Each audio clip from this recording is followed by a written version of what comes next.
Hey everyone, welcome back to the Hermit Cave. This is a special session for today for, I believe it's Monday, November 11th, 2013. I'm Darko and I have my guest here, Ben. Um, Thanks for joining us, Ben. Thanks. We covered geopolitics in the first video. In the second video, social engineering in regards to why are the elites and them pushing equal rights. We covered specifically gay rights, the homosexuals' rights, and feminism, because people always bring it up and they don't know why. So if you're interested in that concept and why they're actually doing it, check out that second video in this today's report. Okay, so in this third video, we could just kind of go anywhere, but I'll start it out with this article right here, which is just unbelievable. Dad called unfit for denying son's McDonald's, says a lawsuit. So this guy is suing the psychiatrist over the designation. I'll just give a brief little thing here, reading it. New York dad suing the court appointed psychiatrist for telling a judge he was an unfit parent because he refused to take his son to McDonald's. The father, who's in the midst of a custody battle, says his 4-year-old threw a temper tantrum when his dad wouldn't take him to the Golden Arches. They gave the boy a choice. He could have dinner anywhere else or skip the meal entirely. Opting for the latter, the son told the tale to his mom, who called child psychiatrist Schiller. Her verdict: Shore is wholly incapable of taking care of his son and should be denied weekend visitation. So he was a victim. He's been victimized, and the woman, they're talking about a split family here. So this is going off the last video in a way, and she goes to this psychiatrist and says, you think that it was something like sexual molestation. He says, I am just floored by it. I think it was a 1950s equivalent of sending your child to bed without dinner. Says that's maybe the worst thing you can say about it. He now regrets not giving. Oh wow, he now regrets not giving in to his son's request, especially after his estranged wife took the boy to McDonald's I afterward. think that's the Wow. key word there, estranged wife. Yeah, yeah. That's man. So The court. I can't remember what the last statistic I heard on this issue was, but the court. I think it's like in the high 90 percentile. Always sides with the mother in custody cases and cases of divorce and whatnot. uh, when there's any kind of marital difference, they always almost always side with the mother. and what that does really, if just to throw it out there, is like it's not about taking sides here. It sucks that it has to happen, but these, if you ask me personally, these are victims of economic warfare and social warfare. So, and then they play gender warfare. But the point is destroying the family, which is a big form of resistance to the powers that be, to this control structure. Again, it's taking decisions away from the family unit. So this is a good example of that. You split them up, and then all of a sudden you have these children going to the female side, and the reason that's messed up is because they're again being exploited for low wages in the labor force. They're competing male versus female in the labor force, and since they're willing to work for less, uh, It lowers it wages. lowers overall wages. So a lot of stuff is going on here, you know. But yeah, so he gave in. Yeah, he said that now he regrets it because then she just took him to McDonald's. What does that teach the kid? You wonder why there's a lot of this that's happening. These adults that are basically acting like children or something like that, and children that don't know how to behave. And it's like, well, this is a good example right here. So this is not they're not able to exercise their will equally and naturally. It creates a very unrealistic scenario for how a family unit is supposed to work. We're talking about McDonald's, fast food, you know, and a kid can't get the meal that he wants, so this ends up going to the court system, and even about the highest authority that you can go to over something that should be considered trivial. um, It's really sad. Yeah.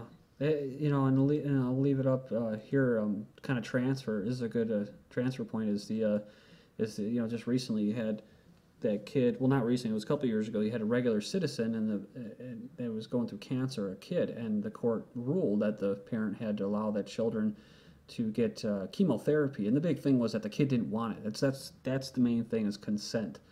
And Mm-hmm. they didn't obviously the child. No one asked the child. That's what I'm saying. They bypass the parents, and then they don't even ask the person who they're supposedly looking out for, who says that they don't want it anymore. They feel bad. It's making them feel worse, and so they're going to do what they believe is right. And they did it to the Amish now, which sets a precedent for the Amish. But I have this article: hospital staff member classifies child as a loser for lack of immunizations. So yeah, the crazy thing is that they call this child neglect. If the Amish doesn't want to subject their kids to like chemo and stuff like that, and these parents don't want to subject their kids to vaccinations, they call it child neglect. But I guess not neglecting your child is subjecting them to the hospitals and all that. Basically, them being able to put poisons in their children's bodies and stuff like that. So we're talking about decision making and exercising will.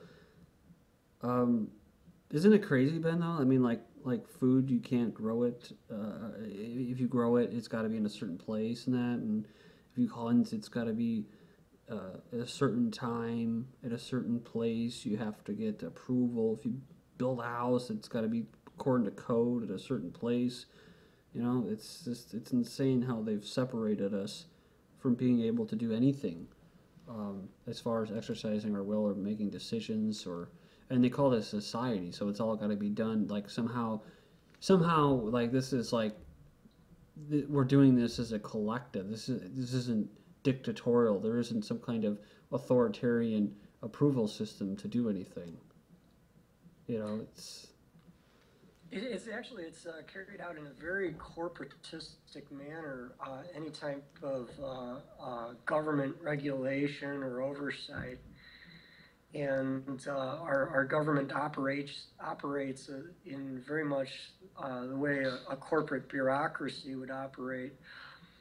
If I was to advocate a government, it would be one where everyone has an equal say, and it's not really organized in any kind of corporate power structure or hierarchy, for that matter. so we kind of started off with this article here, you know, about this kid getting ready, or this dad getting ready to get sued for this, and it's like he was actually looking out for his son's health, and yet, you know, it's like considered to be child neglect. But somehow, you know, selling off your child into corporate bondage is somehow that's not child neglect. That's actually a very good thing. That's kind of crazy. You could send them off to schools to be brainwashed that this is all okay and normal too. You know, Yeah, it should actually be considered child abuse to do such a thing. yeah, it should be considered child abuse to be to send them off to be brainwashed so that when they get older, that they could be exploited. And then of course you take it into all the different aspects of being exploited. Like we were talking about the feminism and gay rights and they exploit everybody. They exploit the poor. They exploit the middle class. But it seems like a lot of these groups allow themselves to be exploited. Yeah, it really is the case. It's such an effective word in terms of how I define it. It's just to be used, and you have a lot of people who talk about employment, and this is something that frustrates me about basically the mainstream left, is that they're always talking about the employment problem in this country. And yeah, there is a problem. There's a problem where people aren't having a say about how their energy and their time is being used. and they should have a right in how their time and energy is put to use, and who benefits from their time and energy, who benefits from their work. They should have the first, foremost say in who's going to benefit from that. And I think if that was the case, the world would be a lot different. But it always goes back to this case of employment. We need more employment. Well, what does employment mean? You look it up in the dictionary, it means to use, basically. You employ a shovel to dig a hole. You employ a pen to write a letter. You employ a knife to cut rope. So if you employ people, you're using them. And they're not going to, and when you use people, that means that you're getting the first say in who's going to benefit from their labor. And that kind of power structure is more often than not, and I really mean way more often than not, to the benefit of those at the top of it and to the detriment of those doing the labor. Yeah, it's pretty crazy too that and the word games that they play. If people try to look out for their own, if people try to get together and unite on some type of thing, because there is some truth to that, strength in numbers and that, and if people do try to get together and try to make their working conditions better, usually it's the political law enforcement and the state that gets in and helps the corporations. You've seen that in the movie Fist, and in a lot of movies where the state comes in there and protects the corporations and these robber barons from the workers being able to exercise. Well, it's not really rights; they got to fight for them, but to be able to exercise their ability to make decisions on their behalf as far as what they're willing to work for, how long, and that. I mean, they don't have control in the production. They don't own the production, so they already lost that. They're just trying to have some say in how long they're going to be rented out for and how much they're going to be compensated for their time. Yeah, it's really sad that that's really what it amounts to, and that's really what modern unions amount to. They've really lost sight in terms of long-term goals. And long-term goals should be bringing back control and ownership of production back to those who are doing the work, and destroying hierarchy, because hierarchy is only going to result in those at the top of the hierarchy benefiting from those doing all the labor. And it's been all this social engineering has been effective in so many ways that it makes people so much more easily exploited, because they can't unite together, because on the one hand you have the defeminization of men, you have feminism, homosexuality, you're destroying the will of men, you're creating a bunch of weak-willed men who are more subordinate, and you're instilling subordination into women who are going to be very willing to do that work for less, because they think that in doing so they're being empowered. So they're too busy being worried about being empowered. All the meanwhile, they're going to be exploited. And there's also an issue of race there too. It's very hard to unite when we're having multiculturalism shoved down our throats. And if you unite with anyone like yourself, then you're a racist. So many people fear a collapse, I guess you can call it, of the economic system, but maybe there's reason we should embrace it. Well, it's either going to collapse or we can dismantle it ourselves collectively. I think if we move in a direction of taking control of production collectively, we can scrutinize it and clearly see that this is bad for us and it's hurting all of us. So we should be moving in a direction of de-evolution of the state, de-evolution of the production system.